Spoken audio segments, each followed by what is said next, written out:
I used to be skinny like you, and I used these 3 steps to essentially get big. The best part is that it works on you too.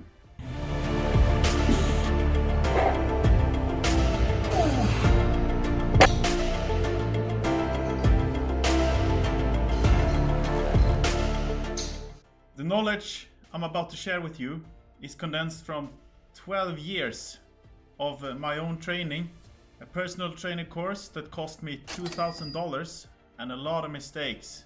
And there's 3 things that made my breakthrough.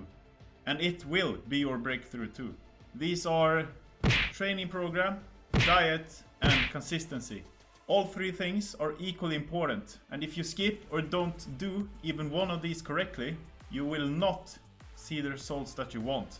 Simple as that. Take notes during this video so you don't miss out on anything. There are no shortcuts here.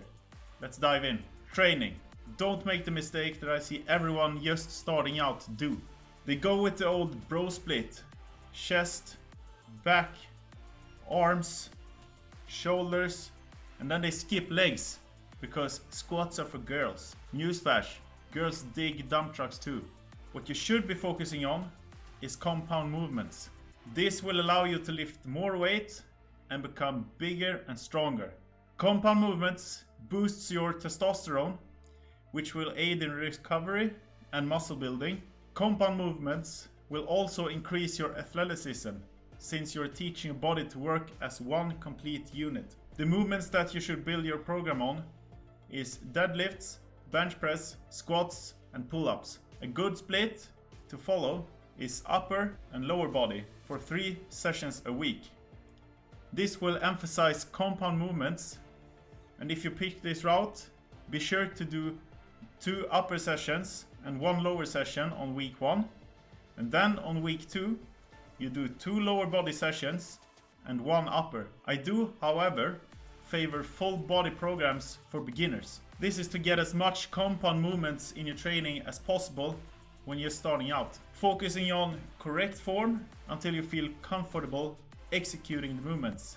So pick your weight that isn't challenging at first, then utilize progressive overload, which means to increase the load just a little bit every session. And this way you will naturally ease into the groove of lifting, and then once you got down the technique right, you'll just naturally go heavier. Track this with an app or pen and paper. I recommend StrengthLog to track your lifts. I'm not affiliated with StrengthLog in any shape or form. It's just a tool that I really like. You can look at compound movements as your ice cream and isolation work as your topping. It really adds to the experience, but eating only toppings would be shit, right? Some good programs to follow is starting strength, which is divided into 2 sessions. An A and a B session should come up on the screen right here. Session A is squats, 3 sets of 5, bench press, 3 sets of 5, deadlifts, 1 set of 5. And session B is 3 sets of squats for 5 reps, military press, 3 sets of 5, and pull-ups, 3 sets of 5. Here we can utilize some bicep curls, leg extensions, and tricep extensions to get that topping, as we talked about. Take notes here or just Google this. Starting strength. I'll put the upper lower body split in the description as well. I also made this program that you can follow. Go to my Instagram, which is in my bio, and message me free program to redeem it, and I'll send it to you. If you like the video so far, like the video, comment and subscribe, and share it with your hard gainer friends. Let's continue. Diet. You need to eat more calories than you burn. It's as easy as that. To know roughly how much calories you should eat per day, you can use a calculator. I will link this in the description. Before you say that you tried this, you probably have eaten based on feeling and what you think you need. Don't do this. Instead, use this calculator to roughly figure out how much calories you burn per day. Using this calculation, I burn about 3,000 calories a day. If I want to gain weight and muscle, I would add 500 calories on top of this. That tells me I should eat 3,500 calories per day. This is just a rough estimate. The important part is that you start. Track how much you eat for about 2 weeks using the MyFitnessPal app. I'm not affiliated with them either in any way, but this is what I've used in the past, and they make a free version. I will link this in the description as well. If you're making your food yourself, be sure to weigh it out before cooking it. Otherwise you will get the wrong nutritional values. Plan your days using this tool for about 2 weeks, as I said.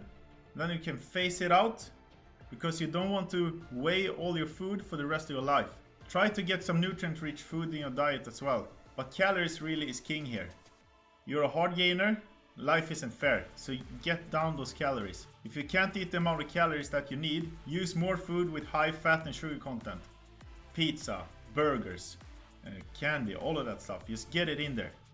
Shakes is also a good alternative, since it's way easier to get your calories from drinking than from eating. I'll include a recipe of a gainer shake that you can make yourself. And also try to eat fast. This way your body won't make you feel full before you're finished. Protein is the main component of building muscle.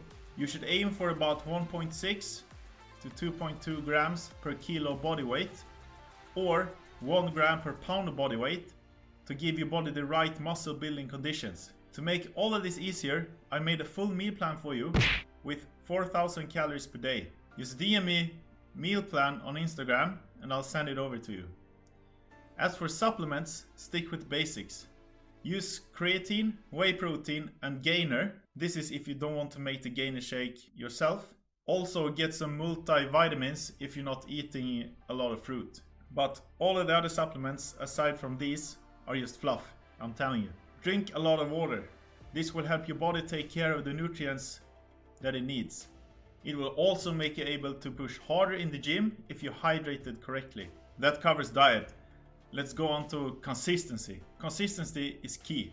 I've had many bad days in the gym where I feel exhausted, sluggish, or I simply didn't want to go. Don't fall in this trap. Have your set days where you go each and every week. Sit down on Sunday, plan ahead of time which days you can go and cannot go. If you're struggling for time, don't be afraid to go in the morning or later during the evening. Your gains will still come, even if you have a slower session if you're tired. Your body will also adapt to train at different times during the day. The most important step is getting in there and getting it done. But don't train the same muscles 2 days in a row. Your body won't handle this. I'm telling you right now, it won't. And you will get injured and you will hinder your development. On consistency, we also have sleep. You don't build muscle in the gym, but when you're recovering. The biggest factors to recovery is diet and sleep. Aim to get about 7 to 9 hours of sleep every night, and do not skip this step. Don't go watch Netflix and message all of your girlfriends on your phone before you go to sleep. Put it away and get your hours in. Aside from being less recovered, your testosterone will also drop if you don't sleep correctly. Make this a priority in your day and not just another chore. If you follow these steps, you will see results. I guarantee you that. If you found this video valuable, please leave a like and a comment about what you liked or disliked about the video, and let me know what you want to know more about. It really helps me out a lot.